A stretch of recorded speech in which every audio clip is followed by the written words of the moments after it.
Dear friends, प्रिय मित्रों, फिर से एक बार संदर्भ आ रहा है हमारे गुरु ओशो रजनीश का। ओशो एक विश्व विख्यात फिगर है। वैसे तो he is a world renowned personality now with his books being read by billions of people across the earth. The books have been translated into different kinds of languages. There are meditation centers across the world where techniques of Osho are being taught. Now, in this present age, when there is a flourishing of spiritual gurus, there is often a question what the status of Osho Rajneesh was. I know everybody has got his own lineage. There are people in Sufism, there are people in Zen. But especially I want to focus on one particular fact, that at a particular time in the history of this planet Earth, people of the stature of Avtaars are born. For example, around 2500 years back, a man like Gautam the Buddha walked on earth, and his religion went right up to China and Japan and gave birth to a great lineage called Zen. So I believe Osho Rajneesh was in the lineage of Avtaars. I know like many people love to call their masters as Avtaars, but Avtar in reality is a person who is a path-breaking person, like who changes the world forever. For example, in the times of Buddha, meditation emerged. So I say like the birth of modern meditation or dhyana can be attributed to Gautam the Buddha. In the very same way, Osho has given a new term which he called as Zorba the Buddha. So I must say that he is the originator of a new man. Like this concept was not propagated by Buddha, but Osho has given it the name new man, and he called his sannyas neo sannyas also.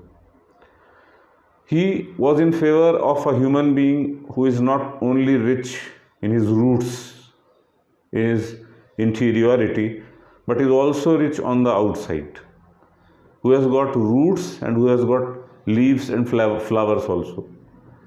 Before Osho, the world was split into two parts, spirituality and materialism. Although there were voices by some spiritual masters in between who spoke of an integrated life, but it could never really become a movement. Osho Rajneesh was the first to bring it into a mass scale, you can say on the level of a war. So in this particular video, I want to highlight the one very important facet of Osho Rajneesh, and that is the point that he was an Avtaar who gave definition of a new humanity, a man who is integrated on the outside as well as inside, for whom materialism and spirituality are not two distinct terms, but like one integrated whole, or you can say an arrow on the one hand of which is materialism, that is the joy that we derive from the outside world, and on the other side of the arrow is spirituality, inner search, inner adventure. So I would like to speak a series of talks on Osho, highlighting the different facets wherever I can establish that he was not only an Avtaar but a unique human being who was the preceptor of a very novel concept in humanity. So sometimes people compare Osho with a lot of other masters, but I would like to tell you those other masters are a part of the lineage of some past. For example, Raman Maharshi. Raman Maharshi at the best represents Sankhya, who am I?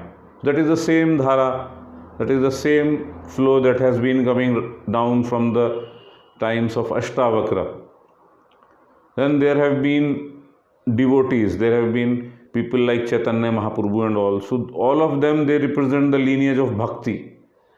And there have been great yogis, Vivekananda and other people, Yogananda, like who went to the West. All these, they represent the path of yoga. So spirituality also, it was split in fragments, like some people representing jnana, some people representing dhyana, yoga, some people representing bhakti.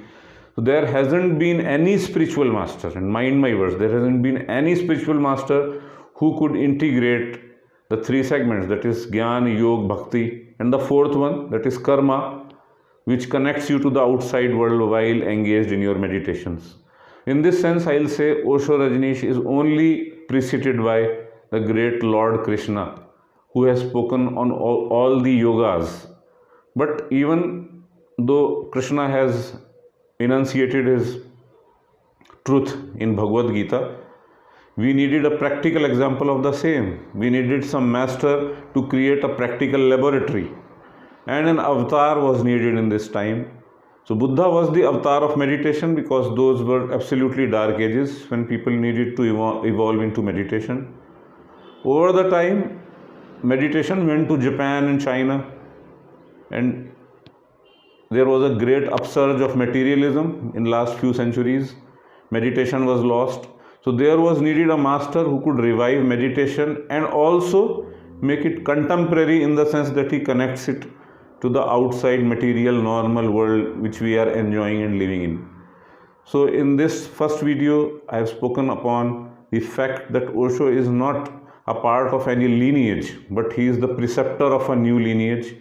So he would be remembered as such, as an avatar for the next thousands of years.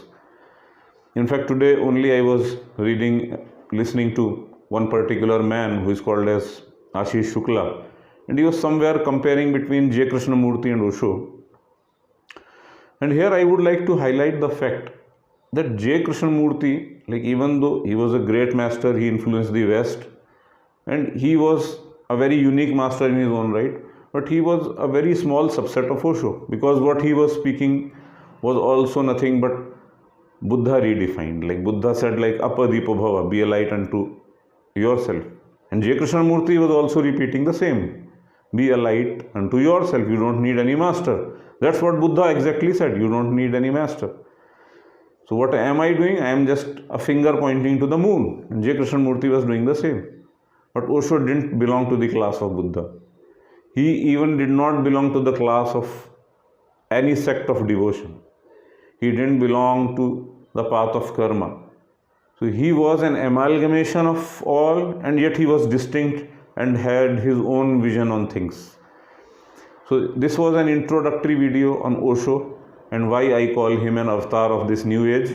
And in spite of many claims by other people that their masters are avatars, I have spoken this video very objectively to bring home the point that avatar needs to qualify on certain things.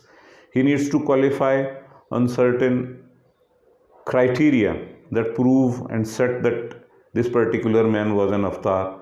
So I recognize Krishna as an avatar, Buddha as an avatar, and now Osho as an avatar. So finally, before ending this video, I would like to tell you that this fact is not being stated by me, because you won't, I know, like you will say, oh, this man can blabber anything, ये बकवास कर रहे हैं, कोई भी कर सकता है कुछ भी. But this fact was established by none other than Lama Karmapa while speaking to one of the disciples of Osho, Swami Govind Siddharth, that Osho is the greatest reincarnation after Buddha. And surprisingly, another woman in Japan who was a Zen master, and that's a well documented record, you can search. She also established the fact that Buddha had incarnated as Osho. So there is that common story which Osho has spoken in his discourses, wherein he states that Buddha has entered him. We know that Buddha, when he left his body, he said he would be coming as Maitreya, and in that particular discourse series, Osho says that Buddha has entered his body. So that created quite a turmoil, it created quite a news in those times.